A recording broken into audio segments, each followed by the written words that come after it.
pertengahan Agustus itu sudah coba approach si Loli ini. Tapi tahu nggak kalian, itu udah ngajak ngomong baik-baik, udah ngajak berdua doang loh. Berdua doang Dokter Oki ngajak mau ketemu. Tapi tahu nggak apa? Di blok. Oh iya. Iya, ada yang berani ngeblok WA Terus aku. si Fadel itu notice ada DM dari Dokter Oki. Notice loh, tapi emang itu anak gak ada sopan santun, ngebales kayak apa kayak. Sudah dibales. Oh, udah dibales. Bilang apa, Dok? Iya Spill dong. om, iya om, nanti aku capture aja, aku kirim. Iya om. Ya Aku dipanggil om. Om. Ya benar om lah. Om. Secepat. Fadel. Info dukun dong, Bro. Kayaknya mantap banget nih dukunnya Gua Fadel. rasa itu keluarganya si Fadel itu kayaknya keluarga dukun deh, dukun santet deh. Gue rasa. Tapi sama aku cowok itu sopan. Walaupun aku jadi om, sopan dia jawabnya. Nanti aku capture. Oh, tapi udah balas ya? Balas, gara-gara kan udah viral itu chat aku ke dia. Nanti naik. Oh, tapi setelah viral dulu, baru Viral. Ya, itu kan baru itu kan dibales. karena tadi di wawancara ditanya, gimana DM-nya Dokter Oki gitu kan. Baru dibalesnya. Tiga dari wartawan suruhan aku deh. Iya. Gue juga tadi ada nitip sama wartawan. Ah, ya Allah. Katanya video yang gue kirim katanya muter-muter nggak ada tanggalnya itu dari tetangga lu Fadel, tetangganya Loli ya, itu tetangga pada keberisikan. Kalau kalian berantem bisa nggak, kalau misalnya berantem tuh modenya mute bisa? Loli mendingan lu tuh ya pacaran sama si Limbat. Kalau berantem palingan cuma Gimal juga kok Limbat. Jangan salah, Limat bisa ngomong, enak aja lo. Tapi kan dia kan setidaknya kan kalau misalnya berantem argumen kan paling cuma nggak pakai mukul. Kalau sama Limat lu malah nanti kena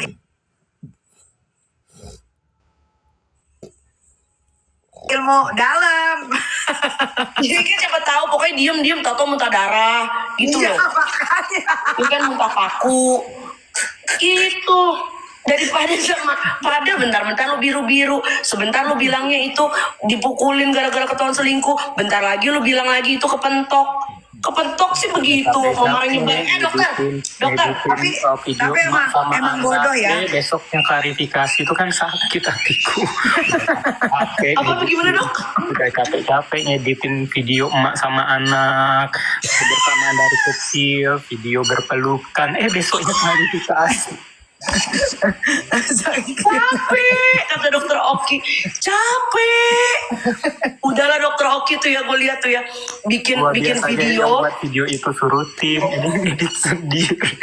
Iya, dia Dokter Oki tuh udah berusaha bikin apa ya biar dia tersentuh. Malah bikin klarifikasi belain si keluarganya si Fadel. Maksud gue di sini tuh yang sentral itu keluarga lu Loli.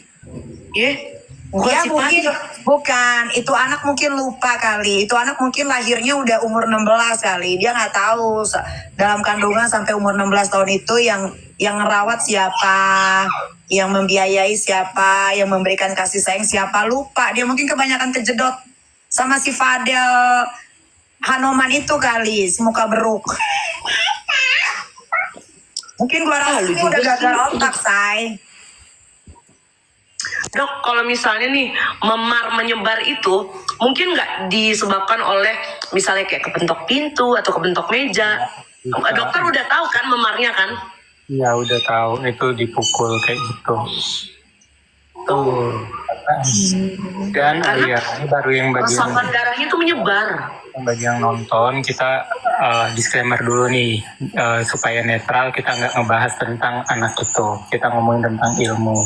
Kalau seseorang setelah melakukan aborsi Heeh. Itu mau gimana pun di USG pasti akan tetap kelihatan jika ada dinding rahimnya itu seperti apa, ataupun masih basah awan masih basah atau enggak, dan lain-lain. Jadi tidak mungkin bisa tertutupi. Terus juga selaput ininya, kalau seandainya udah hilang mahkotanya juga tetap ketahuan. Jadi mau gimana pun kalau mereka tutupin tetap akan ketahuan seperti itu. Jadi malah bisa kena pemberitaan kebohongan publik ataupun kebohongan kalau seandainya mereka apalagi udah buat klarifikasi seperti itu. Kalau seandainya yang mereka buat kebohongan itu ada berita itu bohong. Jadi nggak ada cerita dokter harusnya semua dokter spesialis objin mau dimanapun tidak mungkin memasukkan hasil dari USG-nya. Tapi kalau mau lihat dari itu, di RSCM aja rumah sakit pemerintah yang integritasnya kan terbilang nomor 1 lah untuk rumah sakit pemerintah tuh di RSCM. Kalau seandainya ngerasa dibilangnya dulu nanti ubah hasilnya ataupun apa, udah pilih aja RSCM kayak gitu yang integritasnya rumah sakit pemerintah tuh. Iya, dia kan alasannya waktu itu tidak mau diantar periksa atau periksa sama kita karena dia takut datanya dirubah. Yang namanya data pasien itu adalah privacy dan confidential. Jadi tidak sembarangan, bahkan dokter pun juga tidak bisa seenaknya merubah. Gitu loh. Gue kalau jadi Loli ya, ada dokter Oki yang segitu baiknya, gue akan ajak dokter Oki, ayo om temenin aku untuk periksa sebagai bukti bahwa aku tidak udah nambah perempuan, ku ajakin ini dulu nyalon, ku ajakin ini treatment, ajakin beli baju, shopping, sudah itu udah bagusan bentuknya lagi, baru ketemu ini sama emaknya, biar emaknya keinget muka anaknya yang dulu. Sekarang nggak ada bentuk udah. Ya, lagian gini aja ya, anak broken home itu banyak banget di Indonesia, tak terhitung. Tapi tapi banyak juga anak broken home yang tahu orang tuanya single parent, dia lebih mentingin pendidikan dibanding kehidupan yang bebas. Tuh lihat sekarang begitu tampilannya. Lihat, dokter Oki udah mau belanjain lu Loli. Yolo, dengerin nih buat semua ya, buat semua nih yang nonton, saya kasih tahu ya.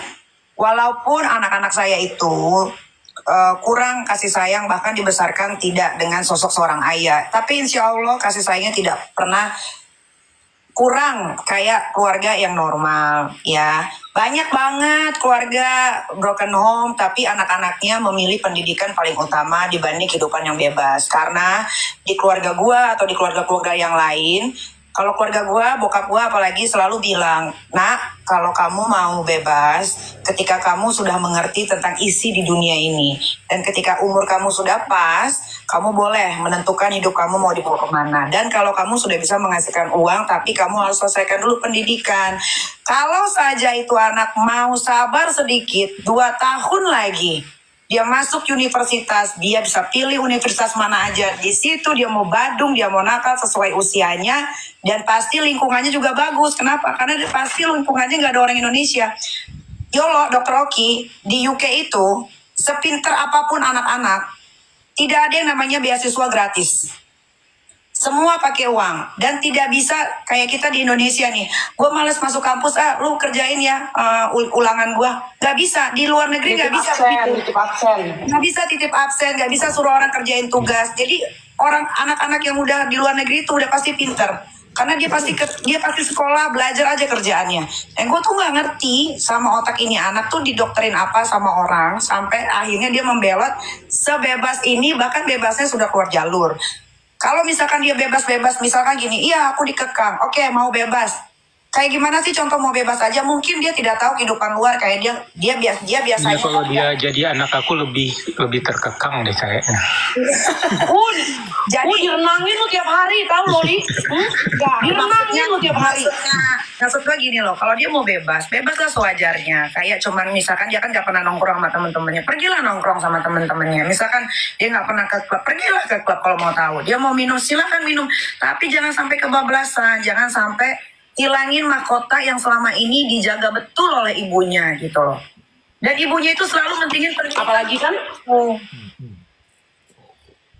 apalagi pas di UK itu ada video dia mabuk. Ih, sumpah itu gue nggak habis pikir sih dia pergi sama siapa. Lu tahu nggak? Ya, dan dibiarkan loh. Lami itu. Ini karena Itu kita keluarga bertiga itu aja ya, yang merusak. karena kita bertiga dan ini sudah jadi konsumsi publik ya. Jadi gue bilangin aja ya. Semenjak itu anak sudah tidak ada di genggaman gue, lihat dari cara dia berpakaian, ya. Itu udah bukan anak Nikita Mirzani lagi, karena anak Nikita Mirzani nggak mungkin senorak itu pakaiannya.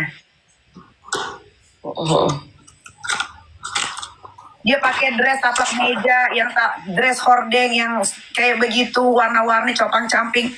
Kalau dibilang malu, gue malu banget karena emaknya aja stylish banget gitu loh. Dan kalau sama gue tuh semua orang itu gue liatin dari head to toe, dari pala sampai ujung jempol. Gue nggak ngerti. Cara aja diurusin apalagi anak kan. Iya. Jadi aku tuh nggak ngerti sebetulnya dok. Yang dia minta kebebasan itu kebebasan seperti apa? Nggak ngerti. Gitu loh. Dan Ya mungkin sama lu sampai sekarang tuh satu keluarga tuh bingung karena kalau dibilang dia bilang dikekang, ya memang dikekang. Jangankan dia, semua anak-anak gua yang masih tinggal di rumah gua harus ikutin peraturan gua. Setuju itu.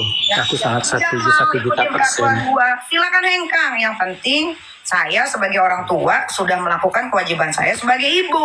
Selesai. Kalau anaknya udah keluar jalur, untuk apa kita genggam lagi? Biar aja sadar dengan sendirinya. Lucu banget gitu, lu udah bikin kesalahan, udah bikin malu, tiba-tiba main terima-terima, oh nggak bisa begitu. Tuh, Kalau aku dalam aja kehidupan dulu ya dong. pola aku seperti Nikita Willy aja tetap melakukan itu kok kayak Nikita Mirzani. Dok, zaman dulu kalau aku mau ngikutin aturan orang tua zaman dulu, aku tuh bukan lagi digaplok pakai tangan, tapi pakai sapu lidi, sapu ijuk, Sama pakai ini apa? Sapu ijuk itu yang tongkat Iya. sapu itu bener. gesper, bukan Aku juga. gesper, yang Bener. kepala gesper yang pernah kena kepala. aku kena bolos dada. aja dilindes loh pakai bulldozer. Ya kan? Sama. Anak zaman sekarang itu nggak bisa dipukul dok. Beda asuhannya sama anak-anak zaman dulu, termasuk aku sama dokter mungkin ya, atau Yolo mungkin nggak tahu ya, lo disiksa apa enggak sama orang tua lo dulu. Tapi kalau gue pernah disiksa sama orang tua gue, tapi bukan disiksa ya, kayak lu nggak dapat Disiksa kasih pelajaran. ya, kamu nggak dapat ranking ki, oh kamu kena pukul. Jadi rata-rata anak-anaknya bokap dan nyokap itu semua ada rankingnya gitu. Tapi memang ternyata setelah dipikir-pikir, oh bener juga ya. Jadi dari dulu bokap keras ya, karena jadinya ya jadi sekarang nih kita Mirzani. Mungkin kalau bokap mendidik gua kelemar-kelemar, ya gue jadi kelemar-kelemar sekarang. Gini loh, kalau Gen Z, ini kan si Loli kan termasuk Gen Z ya. Mungkin dia mikirnya tuh kalau misalnya dikekang, wah gue tidak punya kebebasan untuk berbicara. Bukan itu Loli maksudnya. Cuy, dia Bukan itu. Kalau ada Z, kalau bisa nggak selain Z itu? Gen Z. Gen Z. Gen Z. Gen Halilintar. Gen Z. Aduh. Aduh ya Allah. Kalau sekarang ya Bercanda anak dipukul, padahal itu karena kesalahan dibilang penyiksaan. Beda penyiksaan sama dikasih pelajaran tuh beda. Kalau penyiksaan tuh yang ada di TV-TV, anak disiksa, dikekep sampai meningsoy. Nah itu namanya penyiksaan. Kan kalau sekarang waktu itu kan netizen awal-awal keluar gosip ini, oh dasar lu kasar sama anak. Gue mau kasar sama anak pun itu anak gue. Selama anak gue tidak merasa nggak mengalami luka-luka atau apapun itu, ya itu anak gue mau siksa, gue mau apa, itu urusan gue karena gue yang membesarkan. Tiap orang tua punya pola asuh sendiri. Iya, makanya dipikir enak Tidak jadi orang mungkin tua. ada orang tua yang pengen ngebonsai anaknya sendiri. Nggak mungkin. Itulah kadang gue suka kayak netizen, gampang banget digiring opini. Nanti sebentar pada ke aku dok, nanti sebentar aku dibully, nanti ada lagi apa? Makanya aku ikut dibully. turun tangan, kasihan banget, udah sebaik mungkin malah disalah-salahin. Gitu. Tapi ini loh Dokter Oki, aku takjub banget loh. Udah sebaik itu ya, udah mau ngebujukin dia ngebujukin dua pihak loh, ngebujukin si Niki sama si Loli, sampai ke si Fadel juga dibujukin. Aku tuh sudah berhasil membujuk Nikita Mirzani. Si Niki udah mulai melunak. Tapi Iya kok Niki, semenjak nggak usah yang 2 hari ini. lalu dia klarifikasi, enggak lah. Udah capek. Udah mulai melunak dia. Aku sedih Dok, mataku masih bengkak, aku habis nangis. Lu juga kan bilang sama gue, Yolo, gue nangis sampai jam 5 pagi. Berarti kan itu ada pintu hati lu yang tertutup. Ketutup lagi. Bukan, karena biar gimana pun, ya kan biar begini-begini kan seorang ibu, ya kan. Ini juga masih manusia.